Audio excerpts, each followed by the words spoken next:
Hello दोस्तों, स्वागत है आपका सोशियोलॉजी क्लासेस के हमारे यूट्यूब चैनल पे। तो हम क्वेश्चन सीरीज देख रहे हैं रिसर्च से संबंधित, और जो है आरपीएससी सिलेबस बेस्ड कुछ क्वेश्चन हैं तो उनको देख रहे हैं हम। तो आज हम उससे आगे देखेंगे। इससे पहले ज़रूरी सूचना यह है कि अभी तक आपने हमारा टेलीग्राम चैनल नहीं ज्वाइन किया है तो ज्वाइन कर सकते हैं। वहाँ पे आपको डेली लाइव क्विज करवाए जाते हैं, जिसका लिंक आपको इस वीडियो के डिस्क्रिप्शन में भी मिल जाएगा। तो आइए देखते हैं आज का पहला प्रश्न। तो आज का पहला प्रश्न है, महात्मा गांधी के शिक्षा दर्शन के अनुसार कौन सा कथन अनुचित है अर्थात असत्य है। शिक्षा में साहित्य के पक्ष की अपेक्षा सांस्कृतिक पक्ष को अधिक महत्व दिया जाना चाहिए। शिक्षा का सर्वोच्च उद्देश्य अंतिम वास्तविकता का अनुभव एवं ईश्वर एवं आत्म अनुभूति का ज्ञान है। अगला है, आप शिक्षा का उद्देश्य आत्मा का विकास करना तथा चरित्र का निर्माण करना होना चाहिए या उपर्युक्त सभी गांधी जी के शिक्षा के दर्शन के प्रतिकूल हैं।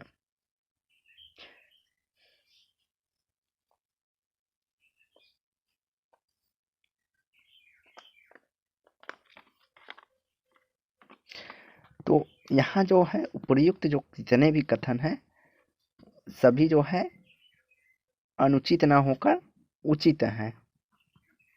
क्या है? सभी उचित हैं। तो यहाँ राइट आंसर जो हो जाएगा वह डी हो जाएगा।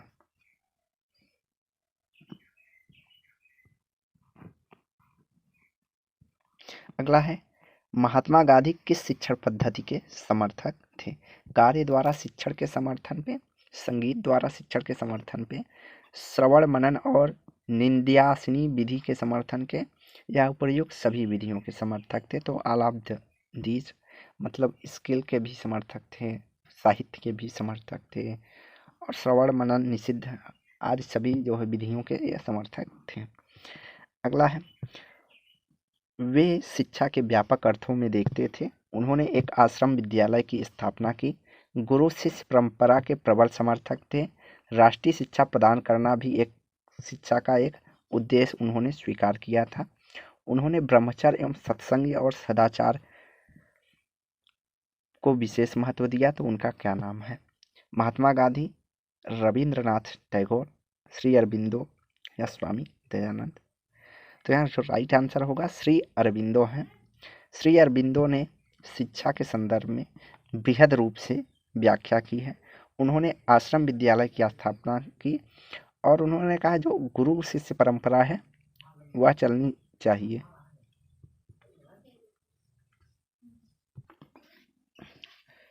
तो इन्होंने शिक्षा प्रदान करने का जो है इनका मुख्य उद्देश्य रहा है। उसमें इन्होंने ब्रह्मचर्य, संगति और सदाचार पर विशेष बल दिया है। तो इन सब तथ्यों की बात श्री अरबिंदो जी करते हैं। अगला प्रश्न जो है हमारे पास, यदि किसी समाज या समूह का अध्ययन करने के लिए हम कुछ इकाइयों का चयन करते हैं जिससे समाज एवं समूह के गुणों का प्रतिनिधित्व होता है तो इसे क्या कहा जाता है? प्रतिदर्शन, निदर्शन, अभिव्यक्ति या सामाजिक दृष्टि? तो किसी समूह अध्ययन के लिए हमें उनमें से कुछ इकाइयों का जब चयन करते हैं या सैंपल लेते हैं तो उसको हम सैंपल कहते हैं और हिंदी में निदर्शन कहते हैं, जो कि उन समूह के सभी इकाइयों का प्रतिनिधित्व करती है।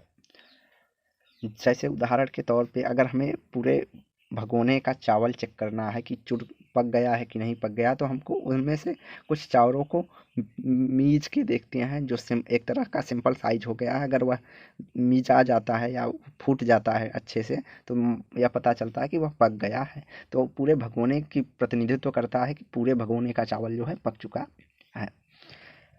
अगला है, सामाजिक अनुसंधान में मुख्य रूप से दो विधियों का उपयोग किया जाता है। किस विधि पद्धति द्वारा प्रत्येक इकाई के संपर्क स्थापित करते हैं? जनगणना, निदर्शन, आर्थिक या इनमें से कोई नहीं? तो यहाँ पूछा है किस विधि में प्रत्येक इकाई से संपर्क स्थापित किया जाता है। तो जनगणना पद्धति में जो है प्रत्येक इकाई या जो भी सैंपल रहता है उस क्षेत्र का उससे संपर्क करके डाटा इकट्ठा किया जाता है।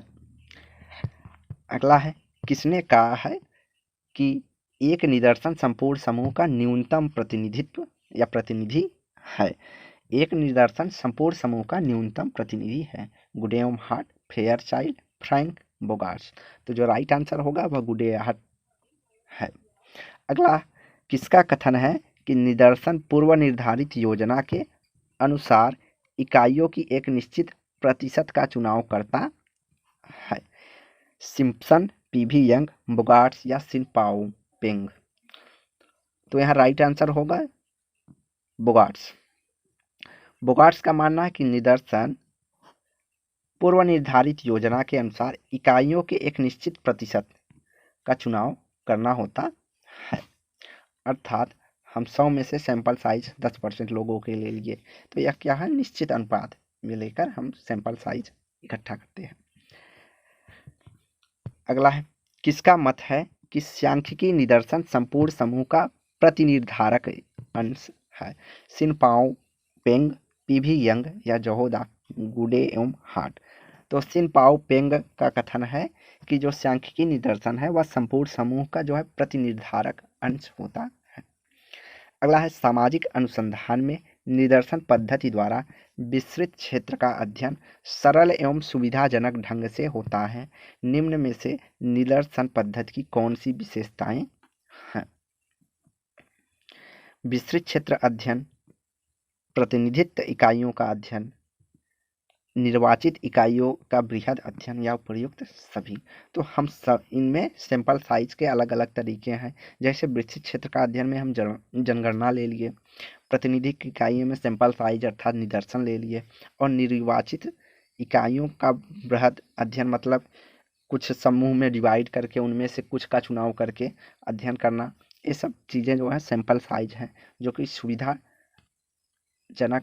और सरल ढंग से अध्ययन करने में सुविधा प्रदान करती है। अगला है निदर्शन के चयन समस्याओं के अनुरूप अनेक प्रणालियों में प्रचलित है। निम्न में से कौन सी प्रणालियां हैं इसकी? तो निदर्शन की कौन कौन सी प्रणालियां हैं? तो उद्देश्यपूर्ण निदर्शन, स्तरीकृत निदर्शन, ध्येय निदर्शन या सभी। तो यहाँ राइट आंसर हो जाएगा सभी। जो है निदर्शन के एक प्रकार से टाइप हैं, प्रकार हैं, जिनमें कुछ प्रोबेबिलिटी सैंपलिंग होता है अर्थात संभावित होता है, कुछ नॉन प्रोबेबिलिटी होती हैं। संभावित में क्या होता है, हमें प्रत्येक इकाई चुनी जाने मतलब समूह से प्रत्येक इकाई चुनने की जो है समान संभावना होती है। जबकि नॉन प्रोबेबिलिटी में ऐसा होता है कि प्रत्येक इकाई मतलब जो है समूह छोटा होता है, अर्थात उसमें सैंपल साइज जो है बहुत कम मिलने की संभावना रहती है। इसलिए उसमें उद्देश्यपूर्ण आपका चयन आएगा, स्नोबॉल या चैन सैंपलिंग आएंगे। इस तरह के मेथड आते हैं जहाँ पे कुछ विशेष टॉपिक पे ही अध्ययन किया जाता है। अगला है वह प्रचलित विधि जिसमें उत्तर या सूचना प्राप्त करने के लिए साधारणतः प्रश्नों की सूची तैयार की जाती है, उसे कहते हैं उत्तरावली, प्रश्नावली, साहित्यावली, प्रयुक्तावली। तो जब हम प्रश्नों के माध्यम से डाटा इकट्ठा करते हैं तो उसकी एक सूची बनाई जाती है, तो उसे हम प्रश्नावली कहते हैं। अगला है किस समाजशास्त्री विद्वान ने प्रश्नावली को एक विशेष प्रकार की अनुसूची कहा है जो स्वरूप और संरचना की दृष्टि से एक दूसरे के समान है किंतु प्रयोग की दृष्टि से भिन्न होती है? गुडे, हार्ट, लुंडबर्ग या बोगार्ट्स। तो लुंडबर्ग कहते हैं कि प्रश्नावली भी एक प्रकार की अनुसूची है, लेकिन इसका जो है प्रयोग अलग अलग तरीके से होता है। जहाँ अनुसूची का प्रयोग हम अशिक्षित व्यक्तियों के लिए इंटरव्यू के माध्यम से करते हैं, वहीं प्रश्नावली का प्रयोग जो है हम क्या करते हैं, शिक्षित व्यक्तियों के लिए प्रयोग करते हैं। लेकिन प्रश्नों का जो सेट होता है दोनों की प्रमुख विशेषता होती है। अगला है प्रश्नावली विभिन्न व्यक्तियों को उत्तर देने के लिए प्रेषित की गई प्रश्नों की एक सूची है, यह किसने कहा है? बोगार्ट्स ने, सिंगर ने, स्पेंसर ने या गिलफोर्ड ने? तो प्रश्नावली विभिन्न व्यक्तियों को उत्तर देने के लिए प्रेषित की गई प्रश्नों की एक सूची है, यह कथन हमारा बोगार्ट्स से संबंधित है। अगला प्रश्न है सामान्य रूप से प्रश्नावली से तात्पर्य प्रश्नों से उत्तर प्राप्त करने की पद्धति से है जिसे एक पत्रक का प्रयोग किया जाता है और जिसमें उत्तरदाता स्वयं आंसर भरता है। उत्तर जो है स्वयं उत्तरदाता भरता है। गुड एवं हार्ट, सेलिंगर, स्पेंसर या गिलफोर्ड। तो गुड एवं हार्ट कहते हैं कि सामान्य रूप से प्रश्नावली ऐसे प्रश्नों से उत्तर प्राप्त करने की पद्धति है जो एक पत्रक के रूप में उत्तरदाता के पास भेजा जाता है और उत्तरदाता उसे स्वयं भरता है। अगला है निम्न प्रश्नों की प्रकृति के आधार पर प्रश्नावली कौन सी श्रेणियां हैं। खुली प्रश्नावली, प्रतिबंधित प्रश्नावली या बंद प्रश्नावली, मिश्रित प्रश्नावली। तो यह जो सभी हैं, एक खुली प्रश्नावली होती है जो गुणात्मक विशेषता वाली होती है, उसमें जो है उत्तरदाता अपने अनुसार उत्तर चयन करता है। एक प्रतिबिंबित प्रश्नावली अर्थात बंद प्रश्नावली होती है जिसमें प्रश्न के साथ साथ कुछ निश्चित विकल्प दिए होते हैं और उन्हीं विकल्पों में से हमें उत्तर देना होता है।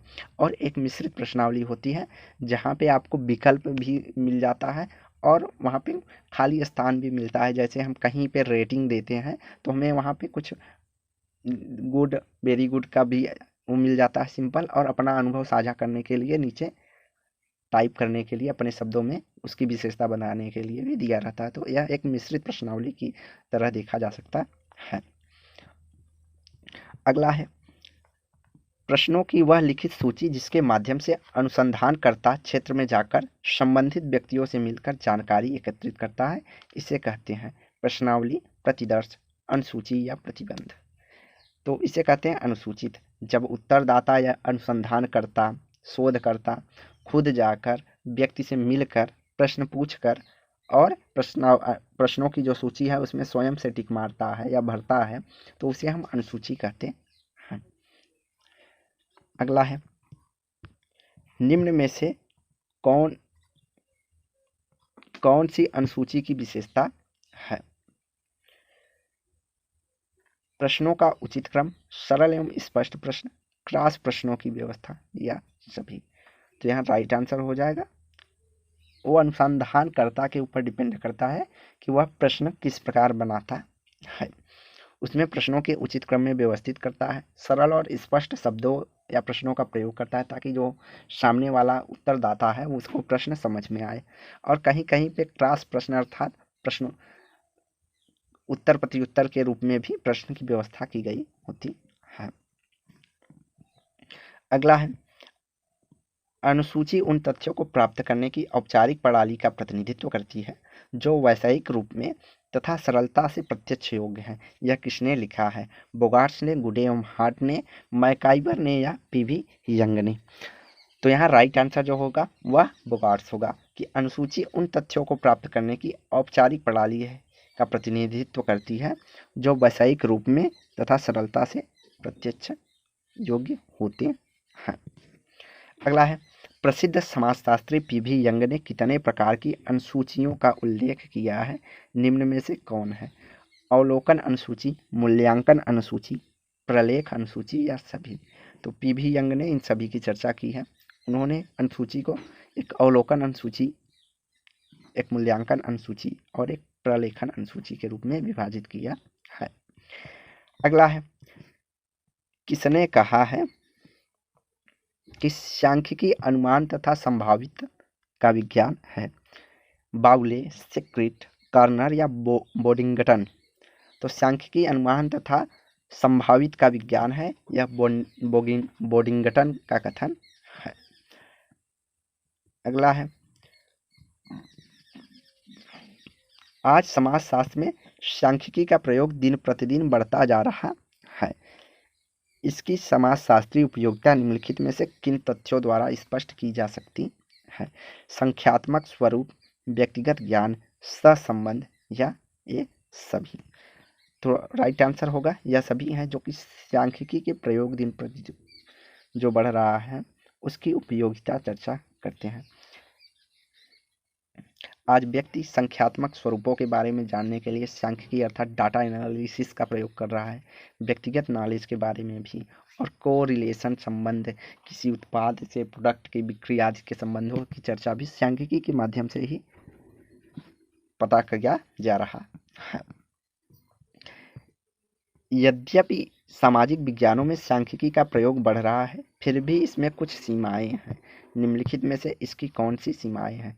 केवल समूहों का अध्ययन, आंकड़ों में सजातीयता, केवल संख्यात्मक तथ्यों का अध्ययन या उपर्युक्त सभी। तो यहाँ राइट आंसर हो जाएगा सांख्यिकी जो है उसकी कुछ परिसीमाएं होती हैं। प्रयोग तो बड़ा है लेकिन उसकी सीमा है कि वह केवल समूह का अध्ययन कर सकता है, जहाँ पर नंबर की बात होगी। आंकड़ों की सजातीयता, जहाँ समान टाइप के आंकड़े होंगे वहाँ पे वह अध्ययन के काम में आ सकता है। और संख्या, जो सांख्यिकी संबंध संख्या से ही है, तो केवल संख्याओं का अध्ययन से जुड़े हुए तथ्यों का ही अध्ययन किया जाता है। तो यह इसकी सीमाएं है, अर्थात गुणात्मक आधार पे हम सांख्यिकी का प्रयोग नहीं कर सकते हैं। कल्चर के अध्ययन में हम सांख्यिकी का प्रयोग नहीं कर सकते। अगला है अप्रचल सांख्यिकी के दो रूप हैं, आगमनात्मक एवं निगमनात्मक, वर्णनात्मक एवं अवर्णनात्मक, अनुमानित और गैर अनुमानित, वर्णनात्मक और अनुमानिक। तो यहाँ जो राइट आंसर है वह डी होगा। अप्रचल सांख्यिकी के दो रूप वर्णनात्मक और अनुमानिक है। अगला है सांख्यिकी की प्रमुख विशेषताओं में शामिल है तथ्यों का समूहीकरण, तथ्यों का संख्यात्मक प्रस्तुतिकरण, आंकड़ों का शुद्ध रूप। तो राइट आंसर हो जाएगा सांख्यिकी के प्रमुख विशेषताओं में तथ्यों का एक समूह बनाया जाता है और फिर तथ्यों को संख्या के आधार पर प्रस्तुत किया जाता है, फिर उसको जो है विशुद्ध रूप में बताया जाता है। अगला है सांख्यिकी विश्लेषण समाजशास्त्र में बहुत महत्वपूर्ण है क्योंकि यह तथ्यों का तुलनात्मक अध्ययन करता है, यह व्यक्तिगत ज्ञान में वृद्धि करता है, यह पूर्वानुमान की सुविधा प्रदान करता है, या सभी। तो सांख्यिकी विश्लेषण से हमें समाजशास्त्र में इन लाभों का लाभ मिलता है कि तथ्यों का हम तुलनात्मक अध्ययन कर सकते हैं, कौन कम है कौन ज़्यादा है, व्यक्तिगत ज्ञान में वृद्धि होगी और पूर्वानुमान की सुविधा रहती है कि इस टाइप से इस प्रकार के निष्कर्ष निकलेंगे। अगला है निम्नलिखित में से कौन सांख्यिकी विधियां हैं? माध्यिका, सहसंबंध, काई टेस्ट या सभी। तो यहाँ राइट आंसर हो जाएगा सभी। अगला है प्रोजेक्ट प्रणाली आधारित है, चयन के सिद्धांत के आधार पर, करके सीखने के आधार पर, प्रेरणा के आधार पर, नियमीकरण के आधार पर। तो जो प्रोजेक्ट प्रणाली होता है उसमें बच्चे क्या होते हैं, स्वयं से कर कर सीखते हैं, अर्थात स्वयं से प्रोजेक्ट तैयार करते हैं और उससे उनकी जो है सीखने की जो है प्रक्रिया बढ़ती है। सेल्फ लर्निंग कॉन्सेप्ट इसको कहते हैं। और टीचिंग कॉन्सेप्ट में देखिए तो स्टूडेंट सेंट्रिक। अगला है प्रोजेक्ट प्रणाली के प्रतिपादक कौन है? मोस्ट इंपॉर्टेंट क्वेश्चन है। John Dewey, professor Kilpatrick, Harvard, सार चार्ल्स। तो जॉन डीवी प्रोजेक्ट प्रणाली के प्रतिपादक हैं।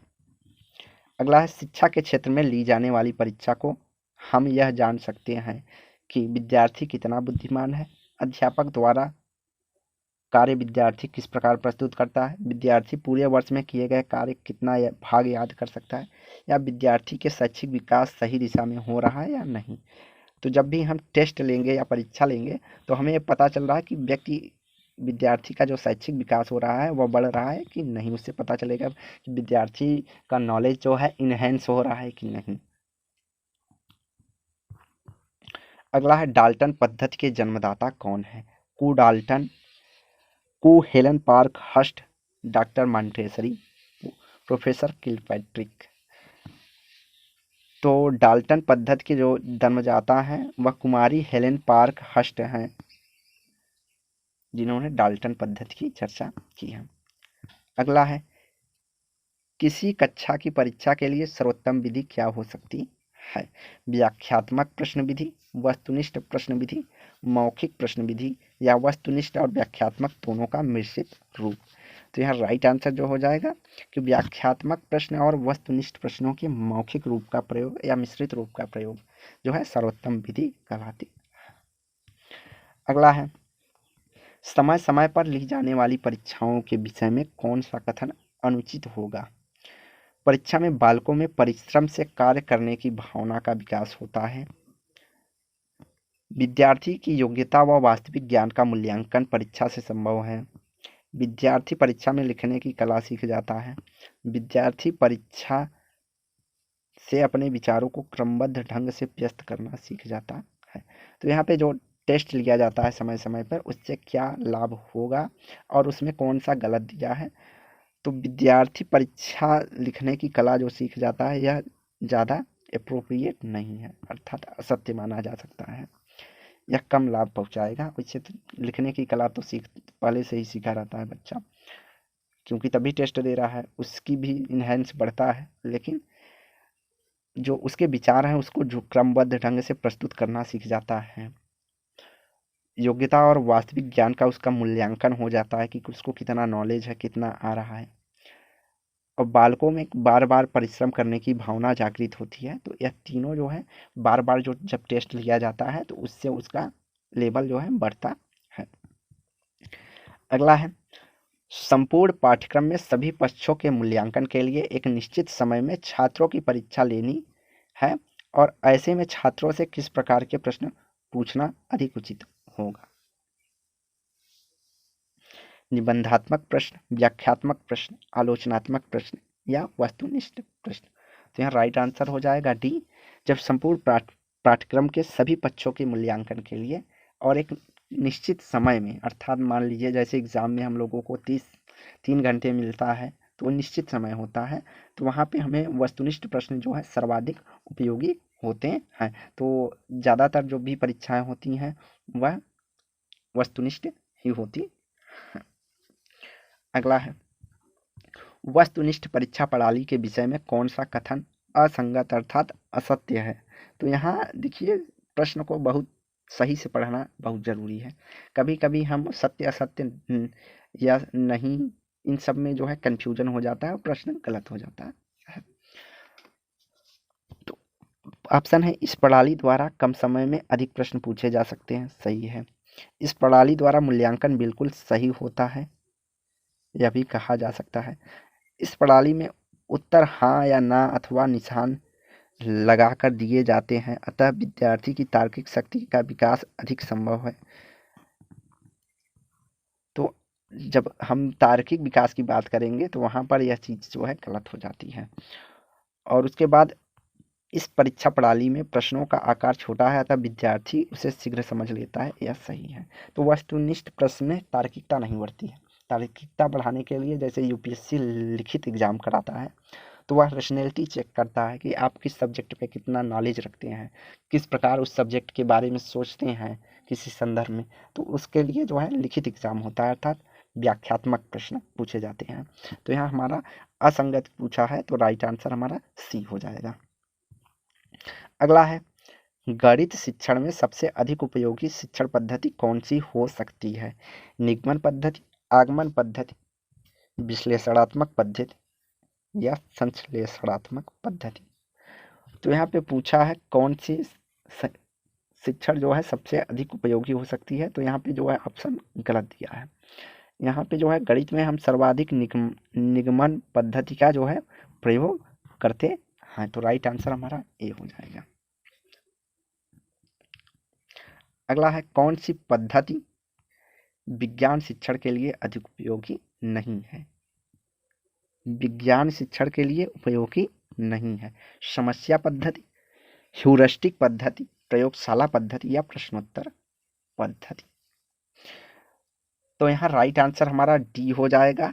प्रश्नोत्तर पद्धति जो है विज्ञान शिक्षण के में जो है अधिक उपयोगी नहीं होगा, जबकि समस्या पद्धति प्रायोगिक पद्धति होगा। ह्यूरिस्टिक खोज विधि अंतर जो है ह्यूरिस्टिक पद्धति पूछ लिया जाता है किसने दिया है, तो यह आर्मस्ट्रांग करके हैं एक, उन्होंने दिया है। और प्रयोगशाला पद्धति जो है विज्ञान के लिए सबसे उपयुक्त माना जाता है। अगला है, निम्नलिखित विधियों में से शिक्षण की कौन सी एक ऐसी विधि है जिसमें हम छात्रों को अधिक से अधिक भाग लेने का अवसर दे सकते हैं। तो ऐसी कौन सी विधि होगी जिसमें छात्रों की भागीदारी अधिक से अधिक होगी। प्रदर्शन विधि, निगमन विधि, प्रश्नोत्तर विधि, विश्लेषण विधि। तो यहाँ पे जो राइट आंसर हो जाएगा, क्वेश्चन आंसर सेशन के अंतर्गत हम बच्चों की जो है सहभागिता अधिक देखी जाती है शिक्षण विधियों के लिए, तो यह अधिक से अधिक इसमें बच्चों से प्रश्न पूछा जा सकता है, तो उसमें बच्चों की सहभागिता अधिक होती है। अगला है, किसी विषय में शोध का विशेष प्रयोजन क्या है? प्रश्नों का उत्तर प्राप्त करना, उदाहरण प्रस्तुत करना, वैज्ञानिक विधि अपनाना, समस्या का समाधान करना। तो मुख्य जो प्रयोजन या उद्देश्य होता है, तो किसी प्रश्न के उत्तर प्राप्त करने के लिए हम शोध करते हैं, या अपनी जिज्ञासाओं को शांत करने के लिए जो है शोध किया जाता है। अगला है, शोध विषय में वैज्ञानिक प्रणाली अपनाए जाने का प्रमुख कारण है। विश्वसनीय तथ्य तथा सूचनाएं एकत्रित करना, पक्षपात रहित रहना, तर्क संगत आदि या सभी। तो शोध में वैज्ञानिक प्रणाली इसलिए अपनाया जाता है कि जो हमारा शोध या रिसर्च हो वह विश्वसनीय हो और सूचनाएं एकत्रित करने का एक क्रमबद्ध तरीका हो, किसी पक्षपात अर्थात वस्तुनिष्ठ हो, तर्क संगत हो। तो इन सब बातों की जो है ध्यान में रखकर वैज्ञानिक प्रणाली को अपनाया जाता है। अगला है, निम्नलिखित समाजशास्त्री विद्वानों में से किनका संबंध सामाजिक अनुसंधान से है? पीवी यंग, रेंडन एंड मोरी, हिटने या सभी। तो सामाजिक अनुसंधान के बारे में ये सभी लिखते हैं या बात करते हैं। अगला है, एक साथ रहने वाले लोगों के जीवन में क्रियाशील अंतर्निहित प्रक्रियाओं की खोज ही सामाजिक अनुसंधान है। यह परिभाषा किसने दी है? हिटने ने, रेमंड एंड मोरी ने, बुगार्स ने या पीवी यंग ने। तो जहाँ संगठन की बात आ जाए या लोग मिलकर बात करते हैं, तो समूह को जोड़ने का जो बात करते हैं वो बुगार्स करते हैं। इन्होंने कहा कि एक साथ रहने वाले लोगों के जीवन में जो क्रियाशील इंटरेक्शन होती हैं, तो प्रक्रियाएं, उनकी खोज, आखिर किस कारण इंटरेक्शन हो रहा है, वही सामाजिक अनुसंधान है। अगला है, निम्नलिखित कथनों पर के आधार पर कौन सी सामाजिक अनुसंधान की प्रकृति है? सामाजिक संबंधों, घटनाओं आदि की प्रतिक्रियाओं की व्याख्या करना, वैज्ञानिक पद्धति का प्रयोग करना, सांख्यिकी विश्लेषण का प्रयोग करना या उपर्युक्त सभी। तो यह जो राइट आंसर हो जाएगा, यहाँ होगा आलाब्धी एवं, जो कि सामाजिक अनुसंधान की विशेषता या प्रकृति को दर्शाती है कि सामाजिक संबंध को देखता है, घटनाओं को देखता है, किस प्रकार से घटनाएं घटी हैं और घटनाओं के घटित होने की प्रतिक्रिया क्या होती है, और इसमें वैज्ञानिक पद्धति का प्रयोग किया जाता है, सांख्यिकी विश्लेषण का भी प्रयोग किया जाता है सामाजिक अनुसंधान में। तो यह जो है सभी सही है। तो आज की वीडियो हम यहीं समाप्त करते हैं। इसका नेक्स्ट भाग आपको कल मिलेगा। वीडियो को लाइक एंड शेयर कीजिए, चैनल को सब्सक्राइब कीजिए। धन्यवाद।